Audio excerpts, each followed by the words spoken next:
My name is Rachel Maldonado. My website is rhmaldonado.com.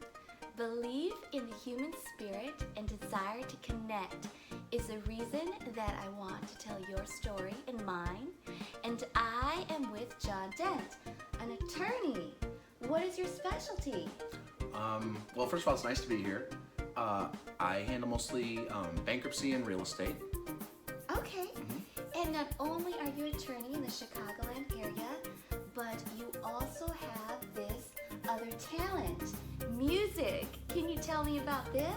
Well, I think it's probably more of a hobby than a talent, to be fair. But sure, how would you like me to tell you how it started? Yes, how Okay. it started. That's what I want to know. Okay, so it's a long, tragic tale. I was a hockey player. I played hockey from like age 4 up through college, and I had a real bad knee injury that derailed my hockey career. So while I was sitting in a cast feeling sorry for myself, I decided that I would pursue my musical interest, and I started teaching myself how to play guitar.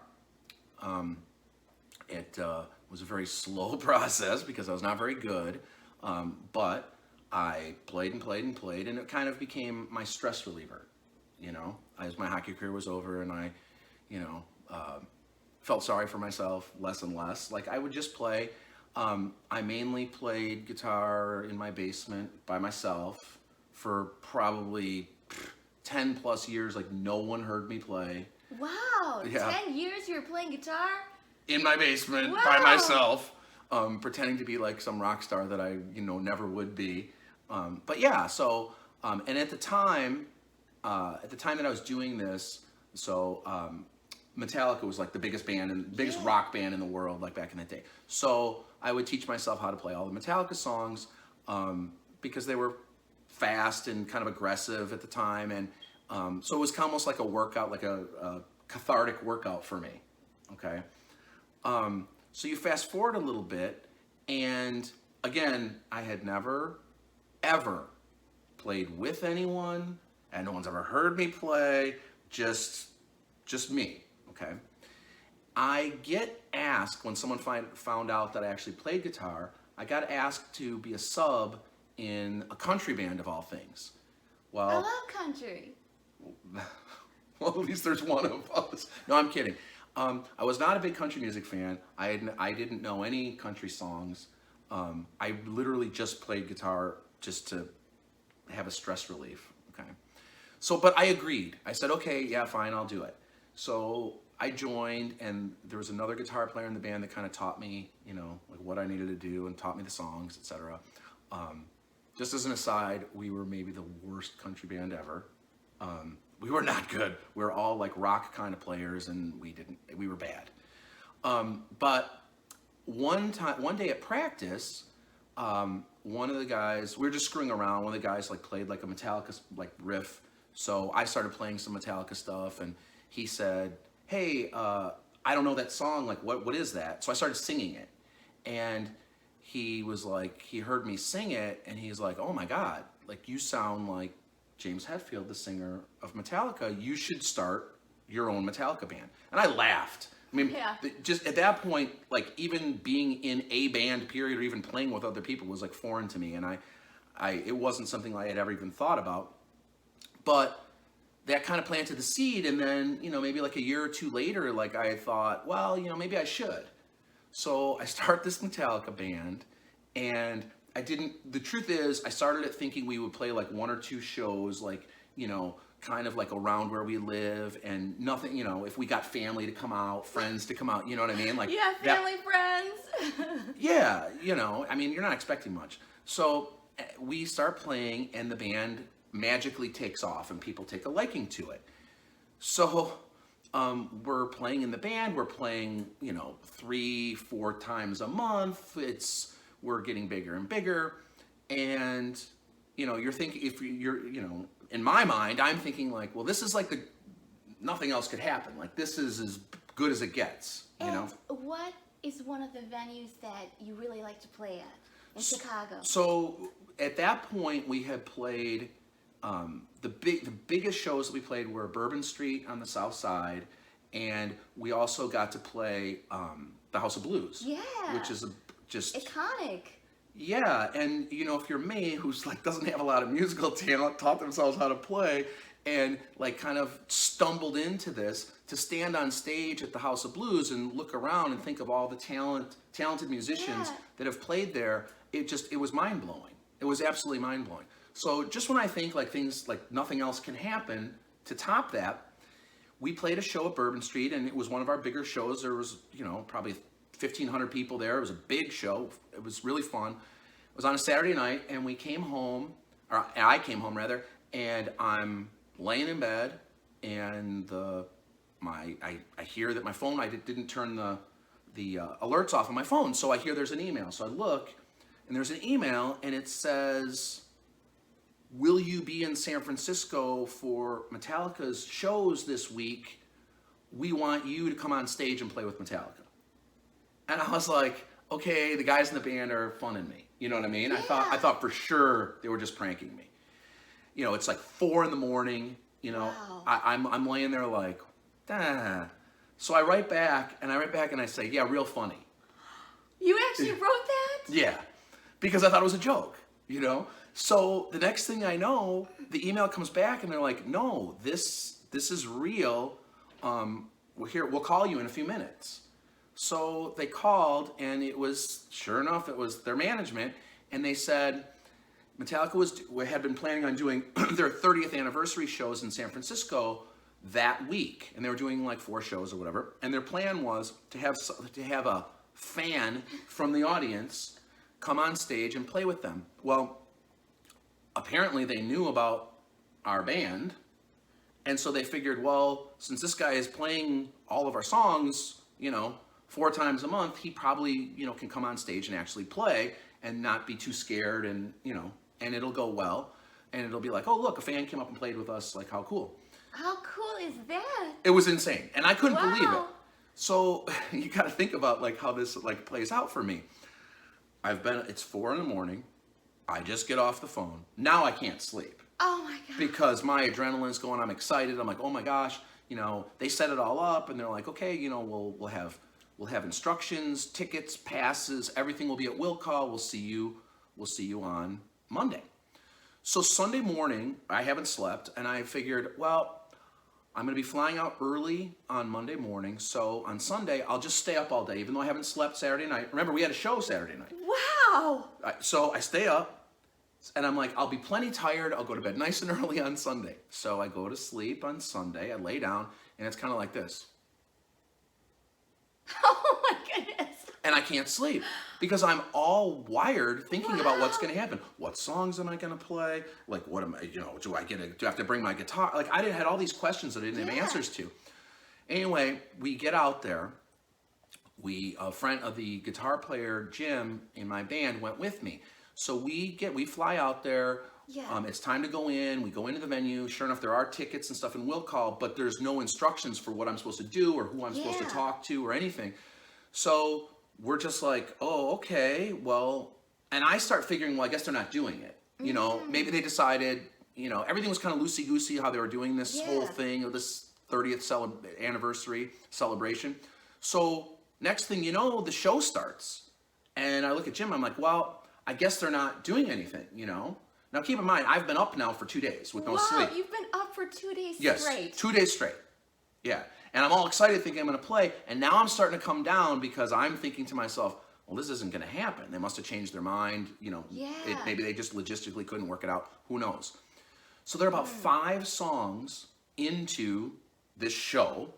And I'm standing there. You know, there's about 5 people in front of me, like depth-wise, because it's standing room only, in there from the stage. So I'm a little bit back from the stage. I'm standing next to Jim, and it's in between songs, and I turn to him and I say, I'm going back to the hotel. I'm exhausted. I've seen Metallica plenty of times. I gotta go to sleep. Like, this isn't gonna happen. I'm bummed out.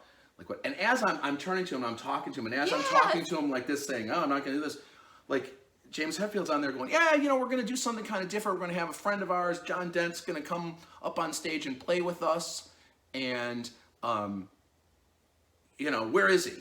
And I'm not even hearing this. I'm still talking to Jim, and Jim's like, hey, they're calling you. Oh my gosh. So from that point on, it was a little bit of a blur. I get up on stage.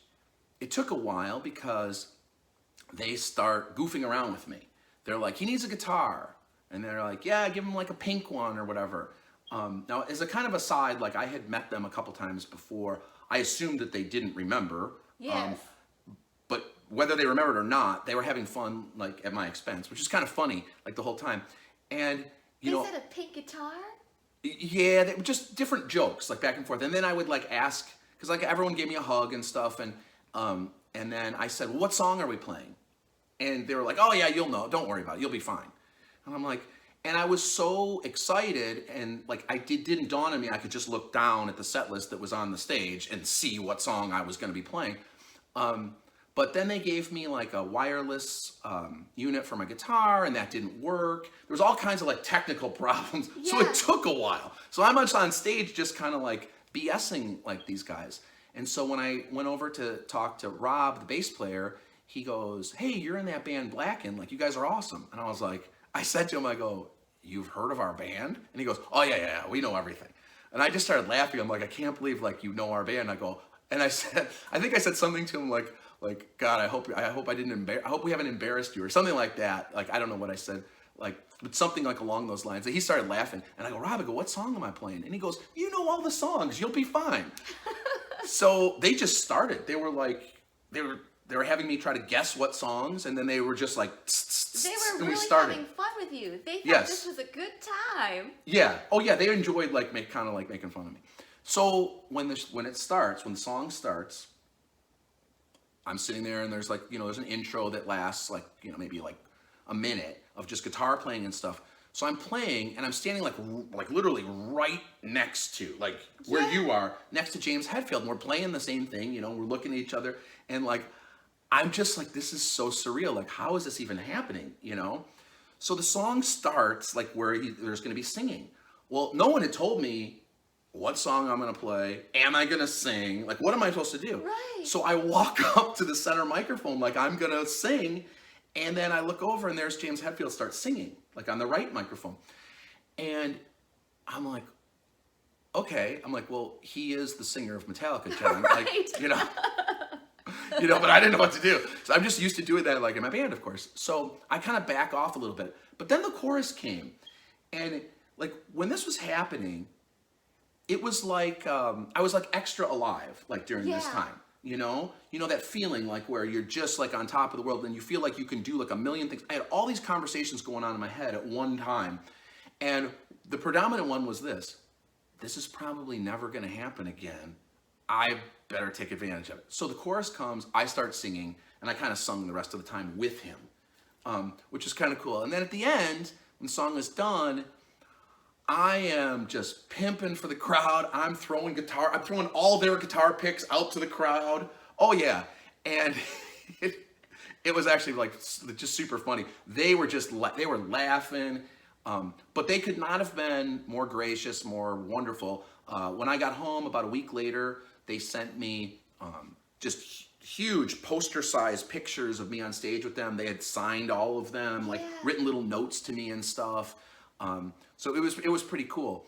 But it's funny because it wasn't lost on me while I was up there. I actually was thinking about it. I'm like, I never wanted to play with anyone. I never wanted to be in a band. I never even thought about it. I did this because I was being a baby about my hockey career ending and I needed something to occupy my time. And then I go from that to being on stage with the biggest like hard rock band in the world. Life is a little weird, and that's kind of like how I had thought about it. Wow. So you went from playing your show, Blackened, being on a zero sleep for 2 days, and all of a sudden you are on a plane to San Francisco, and then you are on stage with the biggest rock band in the world. You are on stage with Metallica. Wow. I know, it's kind of ridiculous. And then there wasn't much sleep that night, as you can imagine, because we were celebrating afterwards. And suddenly I became a little mini celebrity, like in San Francisco, for like a day. Yeah. Well, that is the type of experience that no one ever has. So it is incredible that you had that. And then for the rest of your life, you remember that this happened. Oh, absolutely, absolutely. It like these years later, like it part of it doesn't seem like it really happened. You know, Yeah. like because it was one of those experiences where you feel just a little bit more alive. Like maybe like the first time you went skydiving, or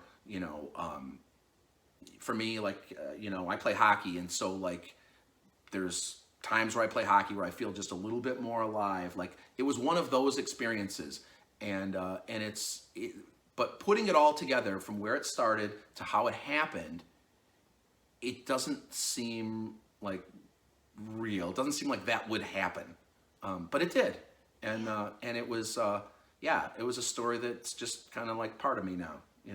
Well, I love it. And had you ever met Metallica, anyone before? So I had. So there's a funny story if you have time. There's a funny story that goes along with it. I had met them a couple times, but more like fan kind of stuff. But there was one meeting in particular that was really funny. So I had friends of mine lived in San Francisco, and they lived like not far from where a couple of the guys in Metallica lived. So they called me and they said, "Hey, Metallica's doing these little secret club shows in advance of their album coming out." This is a long time ago, 1995. Secret. Yeah. Yeah. So they're like, "Fly out here, like we can get us in." And I said, "Okay." So I flew out there, and we waited in line. It was like an old like kind of warehouse district feel to like the neighborhood. And so we go to this show, and it was a little club show. Like maybe there was 300 people there tops, which for them is like, it's like playing in someone's living room for them. Right.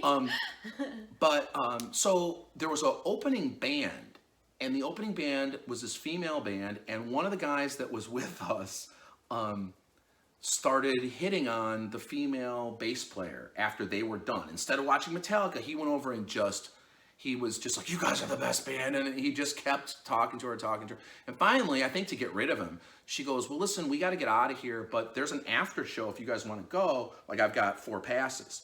Wow. So we didn't know. We're like, "Okay, we have these 4 passes," and we didn't know like anything about anything. So when it was done, we walked like a couple blocks to this house, and we have our little passes, and we walk into this house, and there's no one in there except for 3 of the guys from Metallica and the drummer's dad. So there's 4 people in this house. We obviously are the ones that don't belong, We walk in, and they're all kind of talking with each other, and they're drinking, and they all kind of do this when we walk in. So being kind of goofy guy that I am, and just to break the ice, we were just silent for a second, and I looked at those guys and I go, "Who are you guys?" And they kind of thought it was funny from that point on. And then from that point on, it just kind of were there for this little party. It was small. There couldn't have been more than maybe 20 people the whole time. So I had met them before, and I got a chance to talk to each of them, etc. But I have no doubt that they did not remember that when I was on stage. Yeah, that didn't register. So you have partied with Metallica, and you have played on stage with Metallica. That is incredible. Yeah. I have one last question for you. Sure. What makes you feel alive? So right now, what makes me feel alive is that I still play hockey. Although my hockey career came to a unceremonious end with my knee injury, I started playing men's league hockey again about 5 or 6 years ago, and I'm glad I did. It's been amazing, and it kind of gives me that feeling of just simply being alive, like, Yeah. So you are multi-talented, you're an attorney, you're a musician and an athlete, and it has been such a pleasure. I thank you so much for telling your story. Oh, thank you. I enjoyed it. Thank you.